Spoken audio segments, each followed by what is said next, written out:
I literally don't think you should carry a lob wedge. That might sound mad.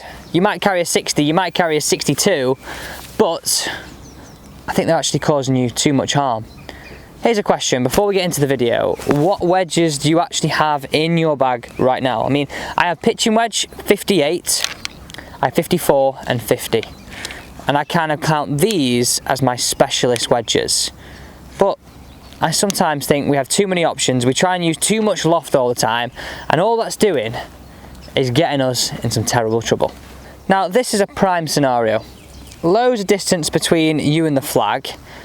Amount of times people come down for a lesson, they're like, yeah, you know what, I've 58 here, 60. Why? So standing here with a 58 and 60, we've got to think that we've got to be so perfect to land that and go down towards a flag. Now you might get it 2, 3 out of 10, but when you don't, it's catastrophic. Okay, so just trying to find some change. You know when you think you had loads of spare change in your pocket and trying to find it? Oh, and you go in with your glove hand. Okay, walk with me. Here we go. So this is the analogy that I want you to think about. So if I place this 20p piece on the green here, if I was stood there and you were throwing the golf ball underarm, okay, it'd be easier to land on the 20p piece only throwing it 10 yards. Now, if I'm trying to land that 20p piece 25 yards up here in the air, when I've got the opportunity to run it, what one are we going to land closer to more often on that 20p piece? Because that's basically what we're saying. When we're grabbing that 58 and trying to play that high tariff shot, when we don't need to, we're saying, okay, well, we've got to land it on that 20p piece right next to the flag, get that perfect strike, get that spin, and really guarantee that it's going to be a good shot. So what I'm saying to you right now is, do this for me. Next time you go out for a social game, put your lob wedge in your boot. Keep it there, don't get it out. I'm going to play 3 scenarios now where you would definitely, probably want to hit your lob wedge, and I'm saying this in the sense of high tariff shots. In a bunker, you're probably thinking lob wedge. Short side, you're probably thinking lob wedge. Just off the green in some thick rough, you're probably thinking lob wedge. But you can get away with your sand wedge. Let's take shot number 1. Okay, come with me this way. Short-sided, that's where we're going to start, because that's where I think we'd all, and I'm going to say I would, really go with my lob wedge. Okay, we're going to go down the bottom here. You stay up there, you can really see how high tariff this shot is. Okay, down the bottom of this slope, we're thinking lob wedge all day, but really below the surface of the green. Look where the flag is. Now, how many times out of this thick rough have you gone under it? You've opened that blade in your 58, you've made it 64, gosh. Or vice versa, in the situation, what club do I use? Sand wedge or lob wedge? Give yourself some clarity, lose a club. Don't forget you can actually open this 58 to make it 50. Don't forget you can open this 54 to make it 58. We'll try and land it on the green still. Still got a lot of loft in our hand. Oh, here.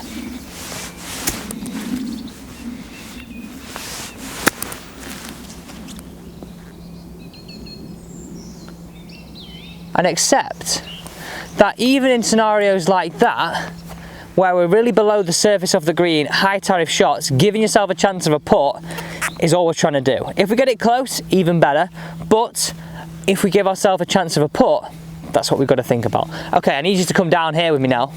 So hopefully you're starting to think, you know what, I'm probably using too much loft already, in scenarios where I can run it, in scenarios where I don't actually need it. Next up, bunker shot. Now, it was called a sand wedge for a reason, right? I have a 54. We've tended to sort of got into this scenario where 58, 60 has become our bunker club, and I'm guilty of that as well. But what about clarity? Don't forget, we're opening it up anyway, so we can make it our 60. We can still play these shots nice and easy from here.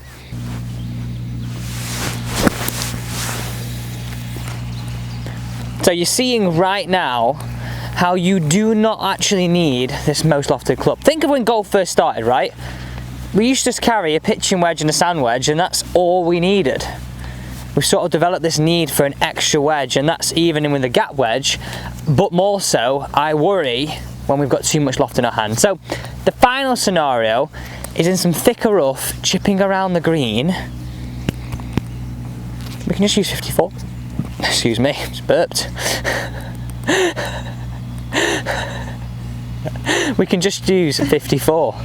So if we're thinking about this as well, and the other scenarios that we've not really covered are from the fairway. We've got 50-yard shot. What do we need? Do we use 54, 58, 60, pitching wedge?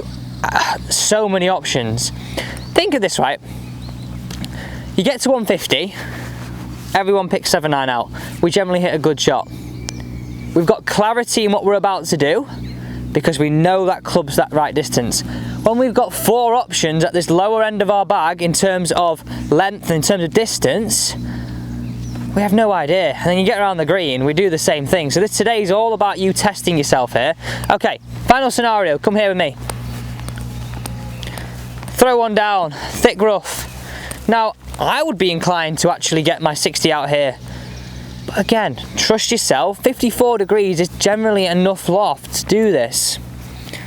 Few practice swings, just slightly open the face. This is great because it actually, so watch me there again, slightly open the face. This is great because we actually start to activate this bounce, not get this leading edge. Grip down slightly, play it exactly the same. Anticipate a bit of roll. You're going to have a lot more success trying to play a lot more of a rolling shot more often. Think of the 20 pence piece. Use this out the bunker. Have some clarity from the fairway. Hit more greens, hit chips closer, less stress on your putting, lower scores. I don't need to say anymore. You know what you need to go and do. And I want you to do this because what I really want you to do is, on tomorrow's video, I want you to report back. So on Sunday, this video is going out on Saturday. Report back to me on Sunday going, Alex, I didn't take 60 out of me, I didn't take 58 out of me.